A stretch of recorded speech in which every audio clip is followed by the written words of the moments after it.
मनोनिर्वृत्तिः परमोपशान्ति। सा तीर्थवर्या मणिकर्णिका च ज्ञानप्रवाह विमलादिगङ्गा। सा काशिकाहं निजबोधरूपा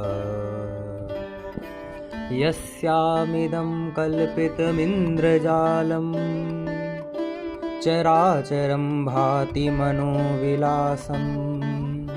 सच्चित्सुखैका परमात्मरूपा सा काशिकाहं निजबोधरूपा। कोशेषु पञ्चस्वधिराजमाना बुद्धिर्भवानी प्रतिदेहगेहं। साक्षी शिवः स्वर्गतोऽन्तरात्मा सा काशिकाहं निजबोधरूपा। काश्यां हि काश्यते काशी काशी सर्वप्रकाशिका।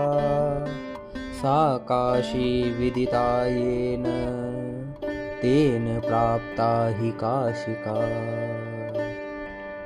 काशीक्षेत्रं शरीरं त्रिभुवनजननी व्यापिनी ज्ञानगङ्गा। भक्तिः श्रद्धा गगेयं निजगुरुचरणध्यानयोगः प्रयागः। विश्वेशोऽयं तुर्यः सकलजनमनः साक्षिभूतोऽन्तरात्मा।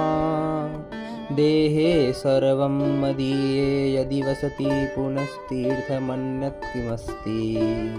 पुनस्तीर्थमन्यत् किमस्ति।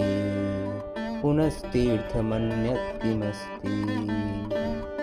श्रीमत्शङ्कराचार्यविरचितं काशीपञ्चकं सम्पूर्णम्।